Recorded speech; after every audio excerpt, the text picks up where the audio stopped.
I'm sorry, brother. Sorry that I brought you into this. I just wanted things to be the way they used to be.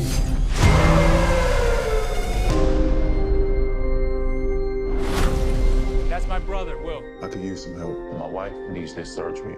This is real life. How's that right? You put your life down on the line for this country? You leave your family, your home? How much do you need? 231. How about more? Good to see you. Nice to see you too. I'm Shirit from Israel. Nice to meet you. We are very excited. This is our first junket face-to-face. We feel like a bit of junket virgins. So you'll excuse the excitement. Exactly, right? We were singing it back in the journalist room. Is that right? So you guys, you spent lots of time in this incy-wincy tiny space together, being thrown from one side to the other. How did it go? Do you feel very close to each other right now? We feel farther away from each other than we were on that ambulance. That's I do for sure. have the impulse to like close the gap just a little bit. I mean, that ambulance, and it's interesting because I don't think when I read the script, I didn't know how tight it was going to be. Do you know? I didn't know how little room we would have to maneuver and move, and then when we were in there and we were working on those scenes, which are all really intense scenes, you start to think about the first responders and the EMTs who do this job every day with so little room to do the job and are actually doing a real job and saving people's lives. Yeah. And it just made me think I was just amazed. Like, it was hard for us to act in there. Saving someone's life in a space like that, it's just incredible. Stop! Get out! The sky is gray.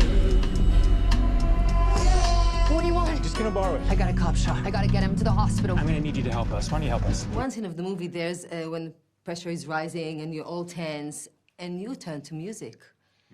And you connect him as well, and the two of you are singing out loud, which I found To a wonderful song. A wonderful song. Yeah.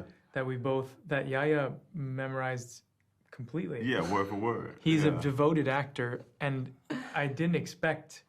I had just basically memorized the chorus. You didn't expect that I would be devoted. Verse after verse, he was completely committed. He knows all the lyrics to the song. Absolutely. But it was funny. Still? Yeah, of course. Do you still? You want me to cue it up? The verse? No, the chorus is easy. The verse is what I'm talking about. You don't have I don't think he has the verses. Do you still have the verses? No, I left him on set. Okay. Yeah, I had to shake it off, you know. What's going on in there? These guys are nut jobs. Right here it is! Sailing takes me away to where I always was. It was definitely a kind of a wonderful moment because it had been written in the script by Chris Fedek, who wrote the screenplay. And I had said to Michael at some point, it would be a nice moment if, they turn on the radio. Or they... Sorry, because you turn to music a lot, right? It's kind of a way to relax anyway in your life. This guy turns to music a lot more than I do, I think. Oh, yeah, he's like... We walked in here, he was like playing... What were you playing? That was Thelonious Monk. Yeah, he was playing Thelonious Monk in his pocket, so I would say he turns to music probably more. Yeah. It's nice to have a soundtrack, in life. We do it in films. I'm like, well, why not see what it's like to have it in life? Thank you so much. Thank you for your time, guys. Thank you. Appreciate it. We got Jake and Yaya singing like a virgin, Touch for the very first Oh, time. wow. I am definitely not having as much fun as they are. Jesus, let me spice it up over here. You're playing a kick-ass role. Thank you. Yes, really. And, I mean, playing an EMT in the middle of a pandemic, it's pressure much? You think? Yeah. I was so... Ask Michael. He had to deal with my, intensity on a daily basis because I was just like, we can't say that. We got to do it right. We can't do that in the middle of a pandemic.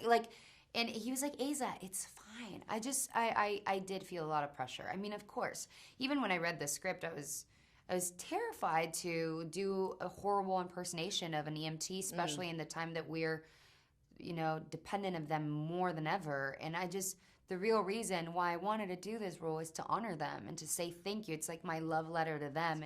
So now if you ran across somebody who needs help on the street, you're going to be, girl. oh my God, I know what to do. You know what? I got a party trick now where I could put IVs on anyone. I can do an IV on you. So every time that people are hungover, they're like, can you do an IV in my arm? I'm like, sure. I'm sure I'm not licensed to do this. And maybe this is now very terrible because it's on screen. But yeah, I do it all the time. I run IVs on people. I run IVs on me. I learned a lot of things. I could save someone's life. I know what it like to do, for sure. Why don't you move? Your character, she is empty driver. She is female, of course, and she's Latin. Yeah. How much did it mean to you? I mean, it's not referenced in the movie, but to you, what did it mean? Oh, it's all that matters to me, of course. I think that as a woman, an immigrant who, grew up lacking representation on screen and really not seeing women that reflected the true women that I was living, the women that formed me and shaped me. And, I don't have to shout across the room that I'm Latina, but I am Latina. And I think that seeing a little girl that is seeing a woman that looks like her on screen and is doing such a noble job, and it's such an empowering role, and it's a real hero, she's a real hero, is exactly what I would have loved to see growing up. Get your helos out of here now! I'm gonna get you back home, little brother. I'm gonna get everybody home.